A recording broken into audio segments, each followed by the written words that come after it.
No direct questions. Wow, it's like Aaron Rodgers. Who's going to try it first? I'm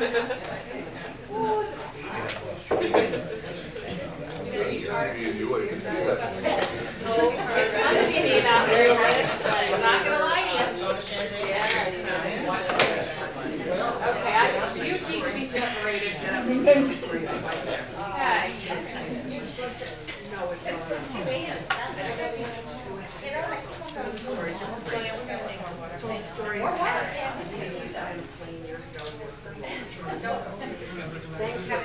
I brought it in.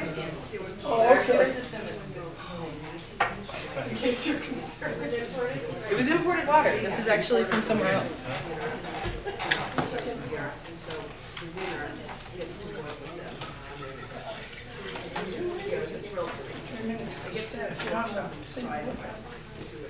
Would anyone like more water? No.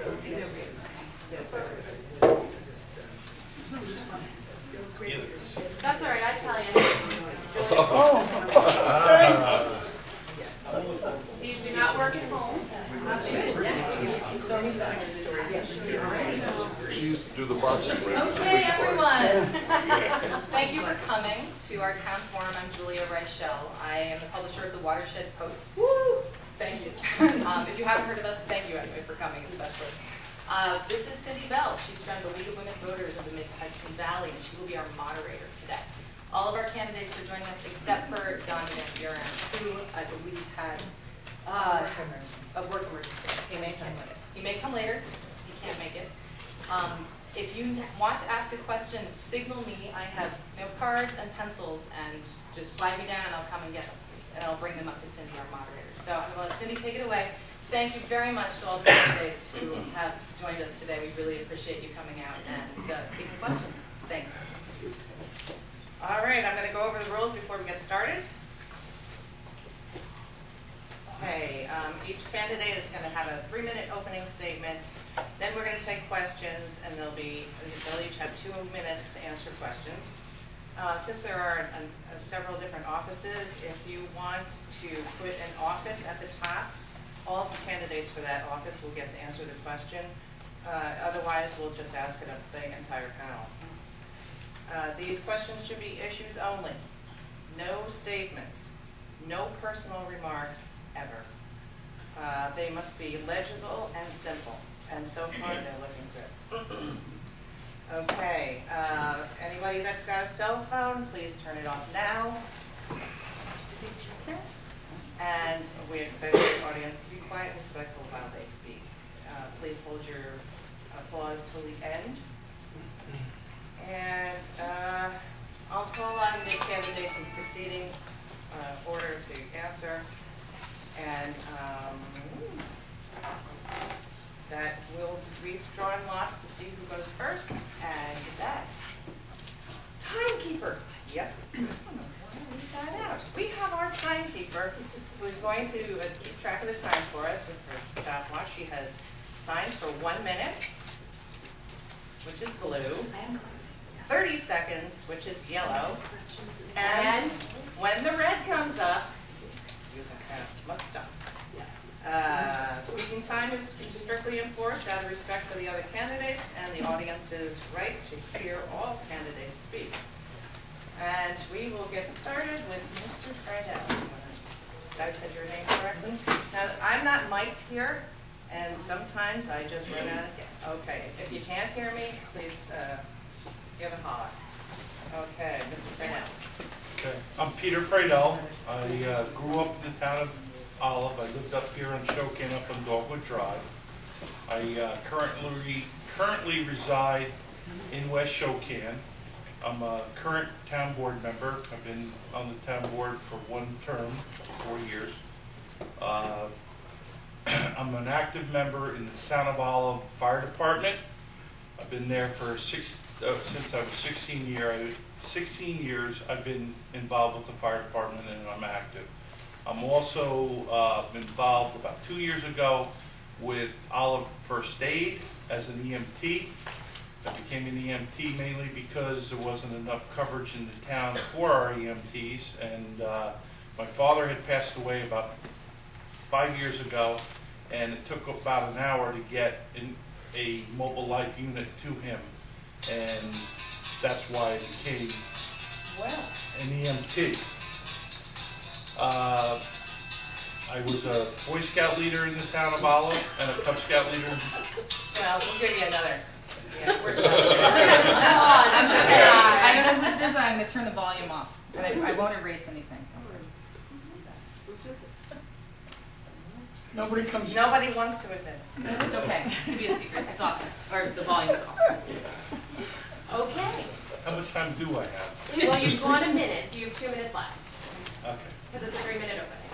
You ready? I guess so. Go ahead.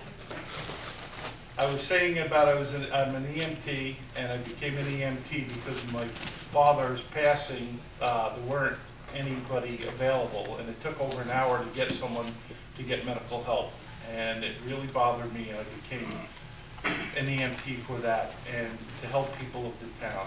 It's the main reason why I do my volunteering, and is to serve the town, and that's why I became active in politics, or I became active on the town board, because I felt it was needed to have other voices in our town on the board, and I try to be as open as possible, and if you don't like what I have to say, please tell me and discuss it with me, and hopefully you can educate me so I can change my view. If I don't change it, we just choose to not in a minute.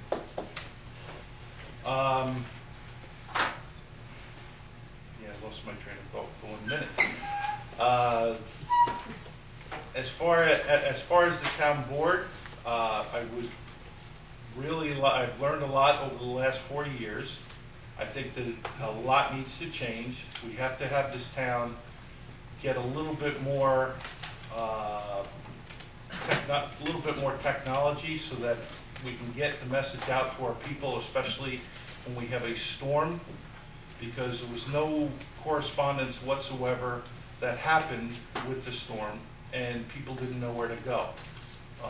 The Olive Fire Department did set up an incident command center for the fire department, and they set up a shelter in Olive Bridge, which no one really knew about unless the firemen were telling them. It was very bothersome that the town was non-existent. And Thank you. Mr. Wright? I've been, name's Henry Rank. I lived in the town since I was 12 years old. I have a wife, Judy, and 2 boys raised. But all of us went through Ontario and graduated. I'm a 2-term so far on the town board. This is my 3rd term I'm applying for. I have a degree in accounting from Rider College. I worked for a big corporation as a salesman. I got tired of that and started my own business. Had 5 people working for me, and then I retired. So I'm semi-retired. I do put some time in selling once in a while because I can't get rid of that. I like to do it. I helped start the Little League in the town. I coached Babe Ruth. I was past president of the Phoenicia Rotary Club. I was 35 years in the Olive Fire Company. I am a social member now. Because health reasons, I don't want to get involved. I sit on a CWT board, which is a coalition of water towns, and we do some work with the city. I was on the planning board for many years, and I helped the people in Boyceville with their septic system. They pushed for it. I want to get reelected because we have some problems.